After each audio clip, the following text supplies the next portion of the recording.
Students, कैसे हो आप सभी। आज मैं आपके अपने यूट्यूब चैनल इजी बायोटीच पर लेके आई हूँ एग्रीकल्चर माइक्रोबायोलॉजी की यूनिट नंबर 3 सोयल माइक्रोबायोलॉजी का टॉपिक फॉस्फोरस साइकिल।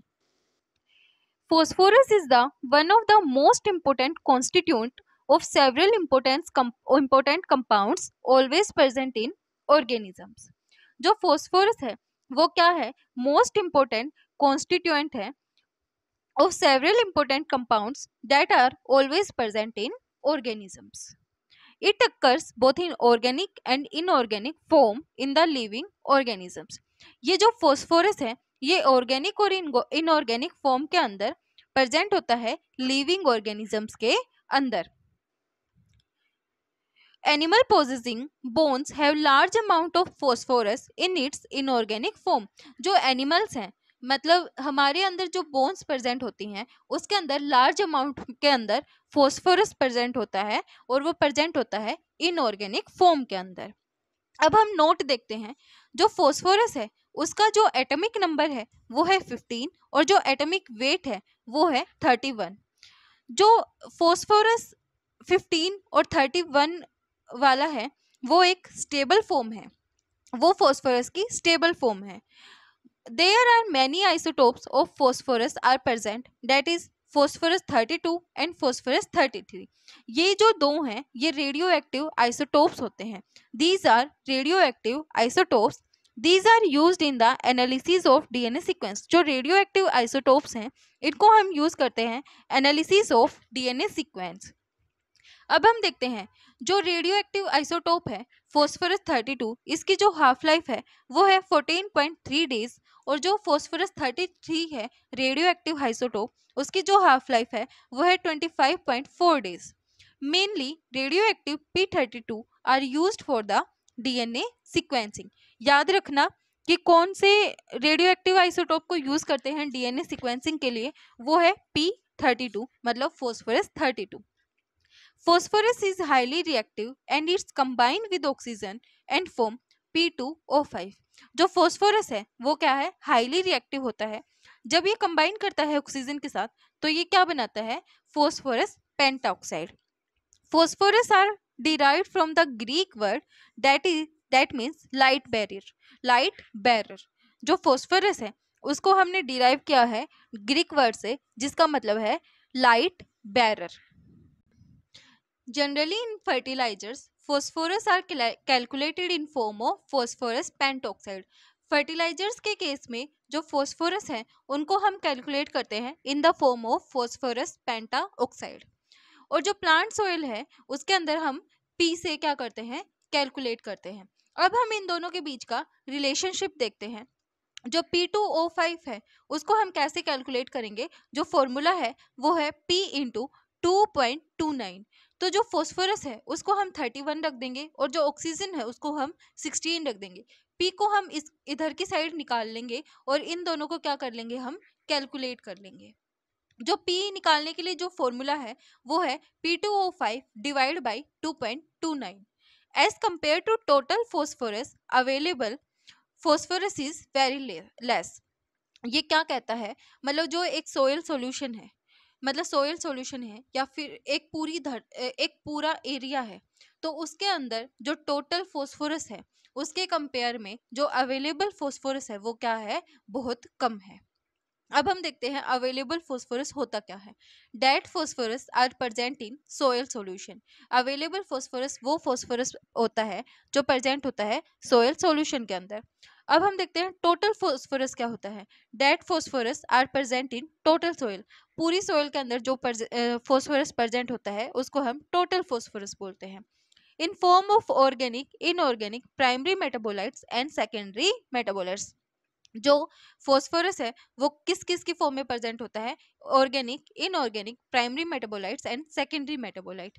अब हम देखते हैं लेबाइल फॉस्फोरस। लेबाइल फॉस्फोरस वो फॉस्फोरस होता है जो इजीली अवेलेबल हो जाता है और जो नॉन लेबाइल फॉस्फोरस वो होता है जो स्लोली अवेलेबल होता है। लेबाइल और नॉन लेबाइल फॉस्फोरस जो टर्म है वो सबसे पहले लार्सन ने दी थी इन द ईयर ऑफ 1955। अब हम देखते हैं इंटेंसिटी फैक्टर और क्वांटिटी फैक्टर क्या होते हैं। जो इंटेंसिटी फैक्टर और क्वांटिटी फैक्टर की जो टर्म है वो किसने दी थी? स्कोफेल्ड नाम के साइंटिस्ट ने दी थी। अब हम देखते हैं इंटेंसिटी फैक्टर। जो इंटेंसिटी फैक्टर है उसको हम डिनोट करते हैं आई से, which is present in soil solution that is called soil phosphorus. Intensity factor है वो सोयल सॉल्यूशन के अंदर प्रेजेंट होता है, इसको हम सोयल फॉस्फोरस बोलते हैं। Quantity factor is total phosphorus. Total phosphorus जो प्रेजेंट होता है उसको हम क्वांटिटी फैक्टर बोलते हैं, जिसको हम डिनोट करते हैं क्यू से। कैपेसिटी फैक्टर क्या होता है? Quantity factor upon intensity factor, that is capacity factor. Phosphorus is also added to soil through chemical fertilizers, excrete and organism residue. Phosphorus को हम सोयल के अंदर ऐड कर सकते हैं by the help of chemical fertilisers, excretes and organism residues. Though there is plenty of phosphorus present in the soil is unavailable in organic form, most of the plant obtain it only as orthophosphate ions. The symbiotic relationship of fungi mycorrhizal association helps the plant in obtaining phosphorus. जो mycorrhizal association है, मतलब जो symbiotic relationship है fungi का, वो क्या करता है? plants की help करता है for obtaining the phosphorus. अब हम देखते हैं phosphorus cycle. सबसे पहले क्या होता है? ये phosphorus है soil solution के अंदर present होता है, fertilizers आते हैं soil solution के अंदर, ठीक है। उसके बाद क्या होता है? जो प्राइमरी मिनरल्स हैं वो by the help of process, withering के प्रोसेस से जो प्राइमरी मिनरल्स हैं वो क्या हो जाते हैं? सोयल सॉल्यूशन के अंदर आ जाते हैं। अब क्या होता है? जो सोयल सॉल्यूशन है उसके अंदर जो फॉस्फोरस है उसका कंटेंट ज़्यादा हो जाता है, तो जो bye the help of process precipitation वो क्या हो जाते हैं? बाहर निकल जाते हैं प्रेसिपिटेशन की प्रोसेस के थ्रू और कन्वर्ट हो जाते हैं सेकेंडरी मिनरल्स के अंदर। अब क्या होगा? डिसोल्यूशन की प्रोसेस होगी, तो जो ये सेकेंडरी मिनरल्स हैं ये कहाँ चले जाएंगे? दोबारा से सोयल सॉल्यूशन के अंदर चले जाएंगे, ठीक है। अब क्या करते हैं? जो एब्जॉर्प्शन की जो प्रोसेस है, एक प्रोसेस है एब्जॉर्प्शन, उसके अंदर क्या होता है? जो फॉस्फोरस है सोयल सॉल्यूशन के अंदर वो एब्जॉर्ब हो जाता है क्ले और आयरन या तो ऑक्साइड्स के ऊपर। ये जो ऑक्साइड है वो है एल्यूमिनियम या आयरन के ऑक्साइड या फिर क्ले के ऊपर। इस प्रोसेस को हम बोलते हैं एब्जॉर्प्शन प्रोसेस। और जो फॉस्फोरस है सोयल सॉल्यूशन के अंदर उसको जो प्लांट्स हैं वो भी क्या कर लेते हैं? अपटेक कर लेते हैं, ठीक है। एक प्रोसेस है डिजॉर्प्शन, मतलब जो फॉस्फोरस की जो अमाउंट है वो क्या हो गई? कम हो गई सोयल सॉल्यूशन के अंदर, तो ये क्या करेंगे? दोबारा से क्या हो जाएंगे? कन्वर्ट हो जाएंगे सोयल सॉल्यूशन के अंदर। Phosphorus amount less that back to convert into soil solution. अगर फॉस्फोरस की अमाउंट क्या हो गई? कम हो गई, तो ये क्या हो गए? दोबारा से कन्वर्ट हो जाएंगे सोयल सॉल्यूशन के अंदर। जो लीचिंग की जो प्रोसेस है वो क्या होती है? बहुत कम होती है सोयल सॉल्यूशन के अंदर। अब हम देखते हैं जैसे कि प्लांट और एनिमल रेजिड्यू है, वहाँ पे ऑर्गेनिक फॉस्फोरस आया, तो जो ऑर्गेनिक फॉस्फोरस है उसके अंदर मिनरलाइजेशन की प्रोसेस हुई। जो मिनरलाइजेशन की प्रोसेस हुई वो किन की हेल्प से हुई? By the help of microbes. These microbes are bacteria and fungi. तो जो ऑर्गेनिक फॉस्फोरस है वो कन्वर्ट हो गया सोयल सॉल्यूशन के अंदर, फॉस्फोरस के अंदर, मतलब वो कहाँ चला गया? सोयल सॉल्यूशन के अंदर चला गया। अब क्या होगा? इमोबिलाइजेशन की प्रोसेस होगी। इमोबिलाइजेशन की प्रोसेस के अंदर क्या होगा? If in microbes phosphorus less then they collect from the soil solution। जब माइक्रोब्स के अंदर फॉस्फोरस की कमी हो जाएगी तो वो क्या कर लेंगे? सोयल से क्या कर लेंगे? क्या कर लेंगे? फॉस्फोरस को ले लेंगे। इस प्रोसेस को हम क्या बोलते हैं?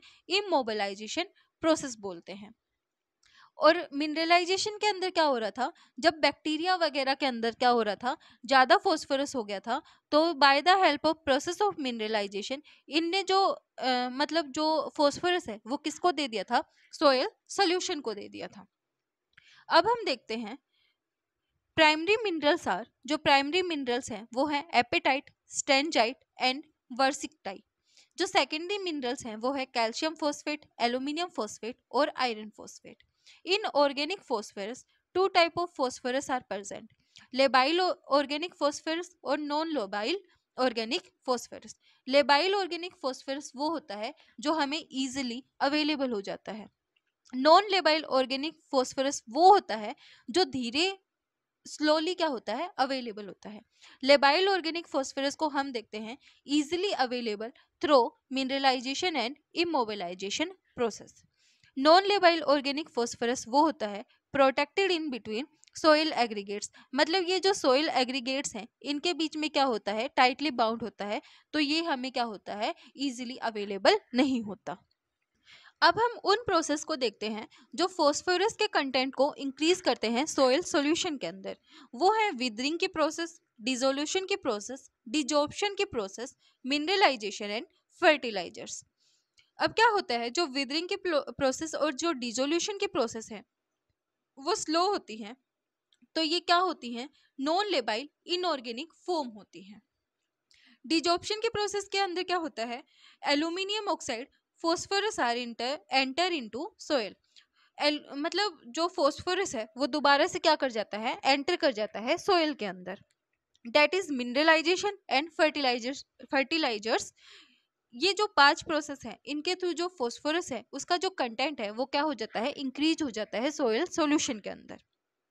अब हम देखते हैं process that less the phosphorus in soil solution. These process are precipitation process, adsorption process and immobilisation process. हमने पढ़ा था कि जब सोइल के अंदर फॉस्फोरस का कंटेंट ज्यादा हो रहा था तो जो प्रोसिपिटेशन के प्रोसेस के थ्रू वो कन्वर्ट हो गए थे किसके अंदर, सेकेंडरी मिनरल्स के अंदर। लेकिन जो डिसोल्यूशन की प्रोसेस है वो दोबारा से क्या कर देगी, इन मिनरल्स से जो फॉस्फोरस है उसको लेके कहाँ चली जाएगी, सोइल सॉल्यूशन के अंदर चली जाएगी। तो जो प्रेसिपिटेशन है वो तो क्या कर रही है, डिक्रीज कर रही है फॉस्फोरस को सोइल सॉल्यूशन के अंदर, और जो डिसोल्यूशन है वो क्या कर रही है, इंक्रीज कर रही है। ऐसे ही ये प्रोसेस हमने जब फॉस्फोरस साइकिल का फ्लो डायग्राम हमने कवर किया तब मैंने ये सारी प्रोसेस कराई थी, इनको एक बार दोबारा से देख लेना। अब हम देखते हैं organic phosphorus in soil. Esters of orthophosphoric acid is the major form of organic phosphorus. जो ऑर्थोफॉस्फोरिक एसिड मतलब एस्टर्स हैं ऑर्थोफॉस्फोरिक एसिड, ये क्या है, मेजर फॉर्म है ऑर्गेनिक फॉस्फोरस की। अब हम एक नोट देखते हैं, ester formed by the reaction of acid and alcohol. जो एस्टर हैं वो किससे बने हुए हैं, एसिड और एल्कोहल की रिएक्शन से। एसिड और एल्कोहल ये क्या बनाते हैं, ester plus water. Orthophosphoric acid को हम क्या बोलते हैं, H3PO4, और जो ऑर्थोफॉस्फोरस एसिड है उसको हम बोलते हैं H2PO3। In phosphate major ester is, phosphate के अंदर मेजर जो एस्टर है वो है इन ओस्टियोल फॉस्फेट, जो कि बना हुआ होता है 6 कार्बन से। इसको हेक्सा फॉस्फेट्स आर प्रेजेंट, इसके अंदर हेक्सा फॉस्फेट्स क्या होते हैं, प्रेजेंट होते हैं। इसका जो एग्जाम्पल है वो है फाइटिक एसिड। इसके अंदर जो फाइटिक एसिड है वो 10 to 15% तक प्रेजेंट होता है। फोस्फोलिपिड्स हैं वो 1 to 5% तक प्रेजेंट होते हैं। न्यूक्लिक एसिड हैं, आरएनए और डीएनए, इनकी जो क्वांटिटी है सोइल के अंदर वो 2 से 5% तक होती है। और जो वेरी स्टेबल एस्टर है वो है बैक्टीरियल सेल वॉल। अब हम आगे क्वेश्चन देखेंगे कि जो इन ओसिटोल फॉस्फेट है उसकी कंसेंट्रेशन ज्यादा क्यों है एज कंपेयर टू दीज। अब हम देखते हैं question, why quantity of inositol phosphate in soil is higher.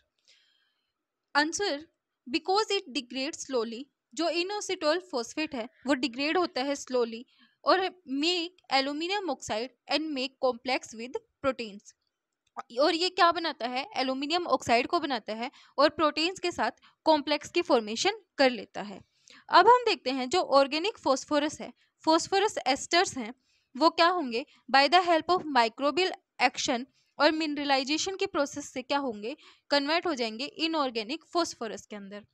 जो इनऑर्गेनिक फॉस्फोरस है वो है H2PO4 और HPO4। H2PO4 को हम बोलेंगे प्राइमरी ऑर्थोफॉस्फेट और HPO4 को बोलेंगे हम सेकेंडरी ऑर्थोफॉस्फेट।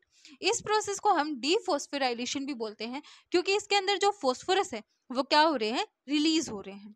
अब जो इनऑर्गेनिक फोस्फेट है मतलब H2PO4 है, वो by the help of process immobilisation दोबारा से कन्वर्ट हो जाएगा ऑर्गेनिक फोस्फेरस के अंदर। जैसे कि हमने CN रेशो पढ़ा था, वैसे ही होता है CP रेशो मतलब कार्बन फोस्फेरस रेशो। फोस्फोरस के केस में कार्बन फोस्फेरस रेशो क्या होता है, इंपॉर्टेंट होता है। फोस्फोरस CP रेशो जब 200:1 होता है तो उसको हम बोलते हैं नेट मिनरलाइजेशन। जब CP रेशो 200 से 300:1 तक होता है तो उसके अंदर ना तो गेन होता है और ना लॉस होता है। जब CP रेशो ग्रेटर देन 300:1 होता है तो उसके अंदर क्या होता है, नेट इमोबिलाइजेशन होता है। अब देखते हैं रेसिड्यूज के अंदर अगर जो फोस्फोरस है उसकी कंसंट्रेशन ज़्यादा है 0.3% से, तो वहाँ क्या होगा, मिनरलाइजेशन होगा। अब ये हमें पता कैसे चलेगा कि मिनरलाइजेशन हो रहा है? जैसे कि हमने मान लिया 1000 ग्राम, क्या मान लिया, रेसिड्यूज मान लिए, तो उसके अंदर हमने माना जो 600 है वो क्या हो गई हमारे पास, कार्बन हो गई। तो इसको हमने क्या किया 3 से डिवाइड कर लिया, तो हमने देखा 3 1 जा 3, 3 2 जा 6, 200:1, डेट इज मिनरलाइजेशन। अगर फोस्फोरस की जो कंसंट्रेशन है वो क्या है, कम है, जो फोस्फोरस का जो परसेंटेज है वो 0.2% है, तो वहां पे इमोबिलाइजेशन होगी। अब इसके केस में हमें कैसे पता चला कि इमोबिलाइजेशन होगी? तो जो वहीं से हमने कुछ 1000 ग्राम तक कुछ ले लिया, तो उसके अंदर क्या हुआ, 600 रेशियो किसका आ गया, कार्बन का आ गया। उसको हमने डिवाइड किया 2 से, तो वहां पे क्या निकला 300:1। तो वहां पे क्या होगा, नेट इमोबिलाइजेशन होगा। माइक्रोब रिलीज एंजाइम, जो माइक्रोब्स हैं वो रिलीज करते हैं कौन से एंजाइम को, फोस्फेटेज एंजाइम को। ये क्वेश्चन बहुत बार पूछा गया है कि जो माइक्रोब्स हैं वो कौन से एंजाइम को रिलीज करते हैं, that is phosphatase enzyme. By these microbes solubilize phosphorus in form of phosphate। इस एंजाइम के थ्रू जो माइक्रोब्स हैं वो सोल्यूबलाइज कर देते हैं फॉस्फेट्स को, किसके फॉर्म में, फोस्फेट की फॉर्म में। अब हम देखते हैं inorganic form of phosphorus. H3PO4 है वो कन्वर्ट हो गया H2PO4 के अंदर, H2PO4 है वो कन्वर्ट हो गया H2PO4 2 नेगेटिव के अंदर, और जो HPO4 है वो कन्वर्ट हो गया PO4 के अंदर। इस जो इनऑर्गेनिक फॉर्म है उसके अंदर जो पीएच है वो क्या है, इंपॉर्टेंट रोल प्ले करती है। 50% H3PO4, 50% H2PO4, इनकी जो पीएच है वो क्या है, 2.0 है। इनकी जो पीएच है वो क्या है, 7.22, और इनकी जो पीएच है वो क्या है, 12 है। जो पीएच है वो क्या हो रही है, इंक्रीज हो रही है। तो जो प्लांट्स हैं वो जो एब्जॉर्ब करते हैं वो H2PO4 फॉर्म को और HPO4 को सिर्फ एब्जॉर्ब करते हैं, इन दोनों फॉर्म को एब्जॉर्ब नहीं करते। जब पीएच इंक्रीज होगा तो जो फॉस्फोरस की कंसंट्रेशन है वो भी क्या होगी, इंक्रीज होगी। जो प्रेसिपिटेशन और एब्जॉर्प्शन की जो प्रोसेस है वो अफेक्टेड होती है by soil pH. Phosphate ion concentration is very low in soil solution. जब फॉस्फेट आयन कंसंट्रेशन क्या होगी, कम होगी सोयल सॉल्यूशन के अंदर, so adsorption occur by process of diffusion not mass flow. तो जो एडजॉर्प्शन है वो कौन सी प्रोसेस के थ्रू होगा, डिफ्यूजन के थ्रू होगा, ना कि मास फ्लो से होगा।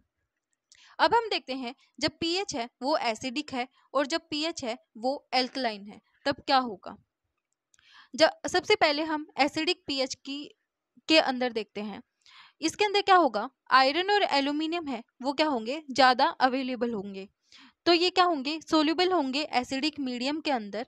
सो phosphate ion immediately react with iron and aluminium. तो जो फोस्फेट आयन है वो इमीडिएटली रिएक्ट कर जाएंगे आयरन और एल्यूमिनियम के साथ, और क्या बना देंगे, एल्यूमिनियम फोस्फेट और आयरन फोस्फेट बना देंगे। And when concentration of these are higher so they are precipitate. जब इनकी कंसंट्रेशन ज्यादा हो जाएगी तो ये क्या हो जाएंगे, प्रेसिपिटेट हो जाएंगे। That means if ionic product is more than solubility product so the product is precipitate. जब आयनिक प्रोडक्ट की कंसंट्रेशन सोल्युबिलिटी प्रोडक्ट से ज्यादा होगी तो ये क्या हो जाएंगे, प्रेसिपिटेट हो जाएंगे। Phosphate availability is reduced under acidic condition because of insoluble precipitate of aluminium and iron. जो phosphate availability है वो reduce हो जाएगी acidic conditions के अंदर किसके द्वारा? insoluble precipitate of aluminium and iron. Second हम देखते हैं sorption, that is adsorption plus chemisorption. Adsorption क्या होता है? इजीली अवेलेबल होते हैं, इसको हम लेबाइल पूल भी बोलते हैं. इसके अंदर जो मॉलिक्यूल्स हैं वो लूजली अटैच होते हैं आयन से. केमिसोर्प्शन क्या होता है? स्लोली अवेलेबल होते हैं, नॉन लेबाइल होते हैं, इसके अंदर जो मॉलिक्यूल्स हैं वो टाइटली अटैच होते हैं आयन से. जो एसिडिक पीएच का जो है वो हम आगे और पढ़ेंगे, पहले मैं एल्कलाइन पीएच को समझा देती हूँ. इसके केस में क्या होता है? FePO4 है, रिएक्ट करेगा वाटर के साथ और बनाएगा H2PO4 plus hydrogen plus FeOH3. जब pH इंक्रीज होगा तो जो फॉस्फेट आयन है वो क्या होंगे? रिलीज होंगे. और जो सोइल है, सोइल सॉल्यूशन के अंदर जो कंसंट्रेशन है फॉस्फेट आयन की वो क्या हो जाएगी? इंक्रीज हो जाएगी. तो जो इसके अंदर जो कैल्शियम है वो रिएक्ट करेगा फॉस्फेट आयन के साथ और क्या क्या बना देगा? Calcium diphosphate dihydrate, that is CaHPO4 2H2O. Die calcium phosphate को बनाएगा, ओक्टा कैल्शियम फॉस्फेट को बनाएगा और ट्राई कैल्शियम फॉस्फेट को बनाएगा. एपेटाइट को बनाएगा. जो एपेटाइट है वो एक इनसोल्युबल कंपाउंड है. कैल्शियम है, सॉरी, ये क्या करेगा? जो कैल्शियम डाइफॉस्फेट डाइहाइड्रेट है वो हाइड्रोजन आयन के साथ क्या करेगा? रिएक्ट करेगा और किसको रिलीज करेगा? H2PO4 negative calcium plus water. High concentration के अंदर जो फॉस्फेट आयन है वो क्या हो जाएंगे? प्रेसिपिटेशन होगी उनके अंदर, और लो कंसंट्रेशन के अंदर एडजॉर्प्शन होगी. अब हम देखते हैं एसिडिक पीएच के कंडीशंस के अंदर. इन एसिडिक कंडीशन FeO जो आयरन ऑक्साइड और जो एल्यूमिनियम ऑक्साइड है Fe2O3 are present. In acidic pH H2PO4 are present. So in acidic pH, these H2PO4 are adsorbed on iron oxide, aluminium oxide or Fe2O3. By this they reduce from the soil and the solubility of the plant is decreased. इसके अंदर कोई भी chemical reactions नहीं होती. जो adsorption है उसके अंदर केमिकल रिएक्शन नहीं होगी. कीमीसोर्प्शन है उसके अंदर chemical reaction, chemical bonding present होती है. इसके अंदर क्या होता है? जो H2PO4 है वो टाइटली क्या होता है? बाउंड होता है एल्यूमिनियम के साथ, tightly held by aluminium and hydrogen bonding, that is chemisorption. Chemical bonding occurs. ये क्या होते हैं? Adsorbed at clay minerals at 1:1. Adsorption is more because in which aluminium oxide and iron oxide are present. 1:1 पे adsorption क्या होती है? ज़्यादा होती है, क्योंकि इसके अंदर एल्यूमिनियम ऑक्साइड और आयरन ऑक्साइड क्या होते हैं? ज़्यादा होते हैं. अब हम देखते हैं example. Kaolinite doing more adsorption. जो क्यूलेनाइट है वो क्या करती है? ज़्यादा एडजॉर्प्शन करती है. At aluminium oxide, iron oxide, positive charge are present. These positive charge attract phosphate ion by the help of electrostatic force. जो एल्यूमिनियम ऑक्साइड और आयरन ऑक्साइड है उसके अंदर पॉजिटिव चार्ज प्रेजेंट होता है, तो जो ये पॉजिटिव चार्ज है ये अट्रैक्ट करते हैं फॉस्फेट आयन को by the help of electrostatic force. अब हम एक नोट देखते हैं. At pH 6.22 6.5 phosphate are more available. 6.22 6.5 पे जो pH है उसके अंदर जो फॉस्फेट है वो ज़्यादा अवेलेबल होते हैं. आज का हमारा टॉपिक इतना ही था. वीडियो पसंद आए तो लाइक, शेयर एंड सब्सक्राइब जरूर करना.